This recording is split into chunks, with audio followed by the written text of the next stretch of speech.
บทสวดพระคาถาชินบัญชรพระคาถาชินบัญชรนี้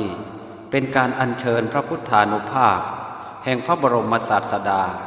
สมเด็จพระสัมมาสัมพุทธเจ้าและพระพุทธเจ้าที่ได้เคยมาตรัสรู้ก่อนหน้านั้นจากนั้นเป็นการอัญเชิญพระอรหันตขีณาสพผู้สำเร็จคุณวิเศษแต่ละองค์ไม่เหมือนกันและอัญเชิญพระสูตรต่างๆอันโบราณอาจารย์ถือว่าเป็นพระพุทธมนต์อันวิเศษแต่ละสูตรมารวมกันสอดคล้องเป็นกำแพงแก้วคุ้มกัน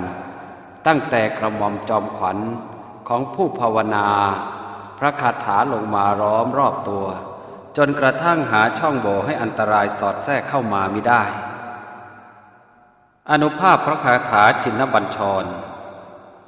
ผู้ใดได้สวดภาวนาพระคาถาชินบัญชรนี้เป็นประจำอยู่สม่ำเสมอจะทำให้เกิดสิริมงคลสมบูรณ์พูนผล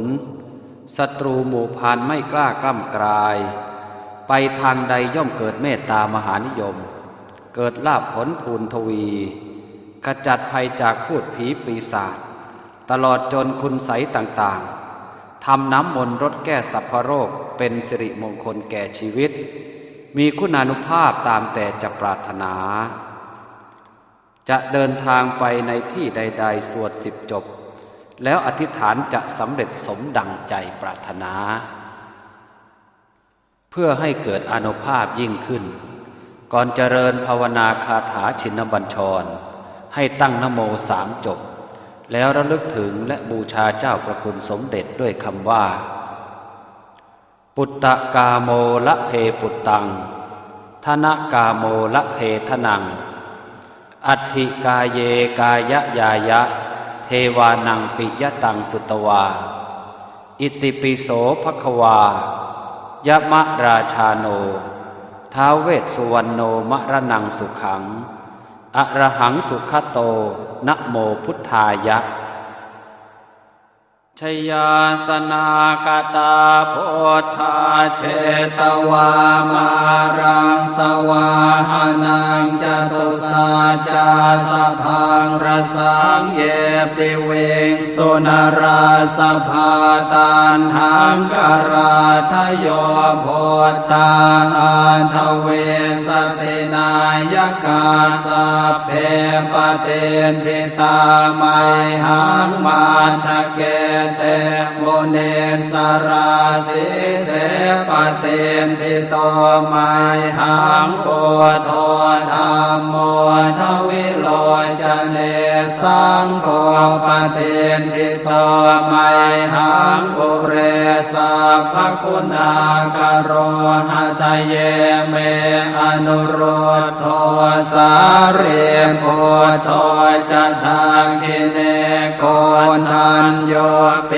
ติภาคาสเมงโมคาลาโน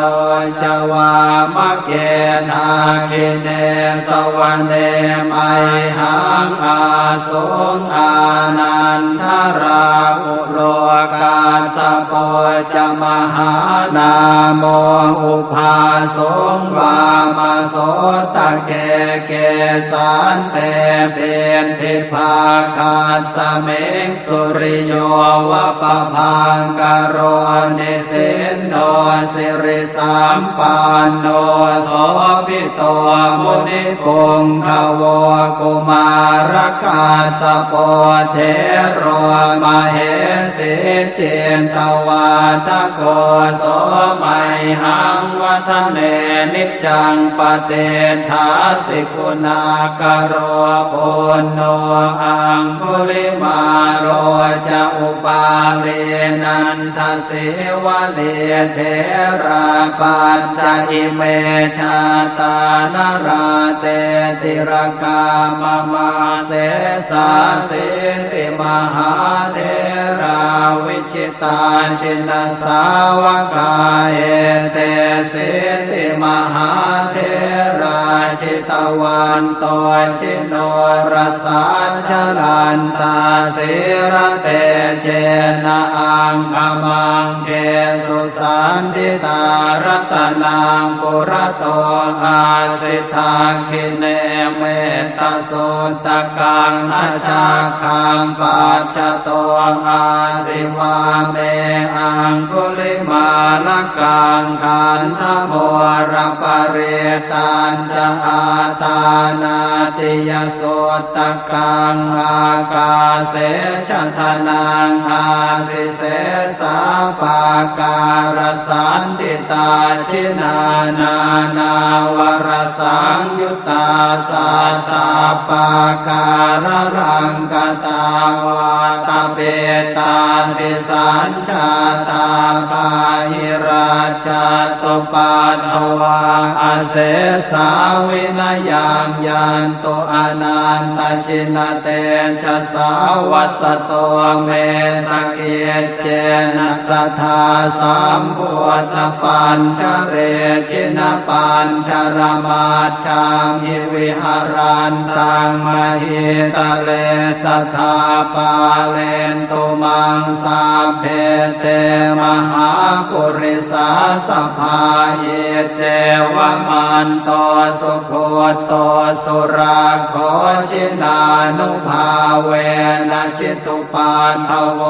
ธรรมานุภาเวนะชิตาริสังโฆสังฆานุภาเวนะชิตันตรายโย